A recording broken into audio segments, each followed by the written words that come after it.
देखिए, बड़ी दुर्भाग्यपूर्ण बात है, पर सरकार किसानों के प्रति संवेदनशील नहीं।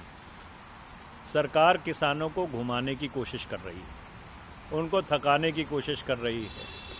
उनकी कोशिश ये है कि जितना ये आंदोलन लंबा खिंचेगा, शायद किसान थक कर अपने घर चले जाएं।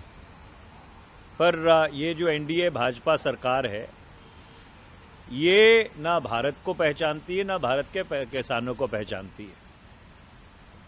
बुनियादी बात यह है कि कानून तो वापस करने पड़ेंगे। अब सवाल खड़ा होता है कि कानून वापस कैसे होंगे, उसकी क्या रणनीति होनी चाहिए।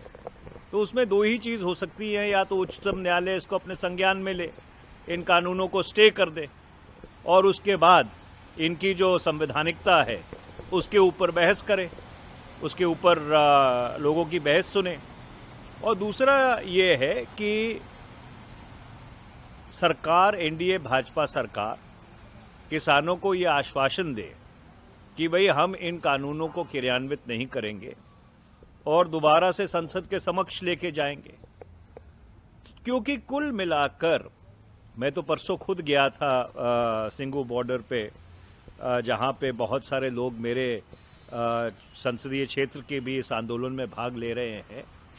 कुल मिला के एक बात तय है कि किसान घर नहीं जा रहे, कानून तो वापस होंगे।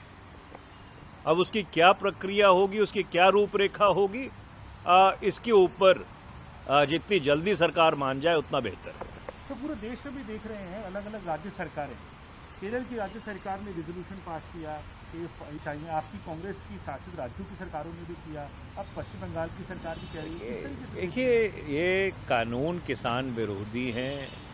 ये 65% जो भारत की जनसंख्या है उसके ऊपर कुठाराघात है।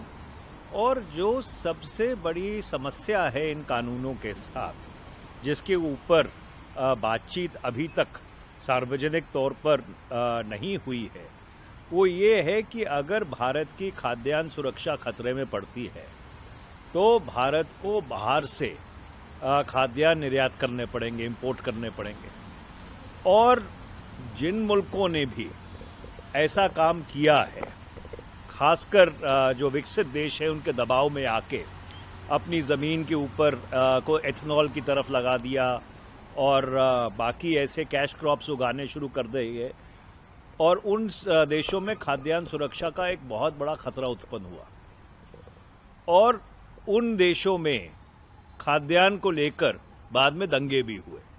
तो ये जो सरकार करने जा रही है कि आत्मनिर्भर भारत को आप इंपोर्ट के ऊपर निर्भर करने जा रहे हो, इस खाद्यान्न सुरक्षा को ख़त्म करके, इसका भारत की जो आने वाली पीढ़ियां हैं उनके ऊपर भी बहुत नकारात्मक असर पड़ने वाला है।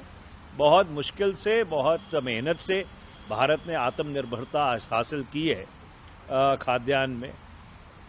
हरित क्रांति 1974 में हुई, उससे पहले 66 में FCI बनाई गई, MSP का प्रावधान किया गया। तो इसलिए ये जिस मार्ग के ऊपर सरकार चली हुई है, ये मार्ग देश के लिए बहुत हानिकारक है। और किसानों के साथ तो कुठाराघात है ही, पर ये कानून देश विरोधी है।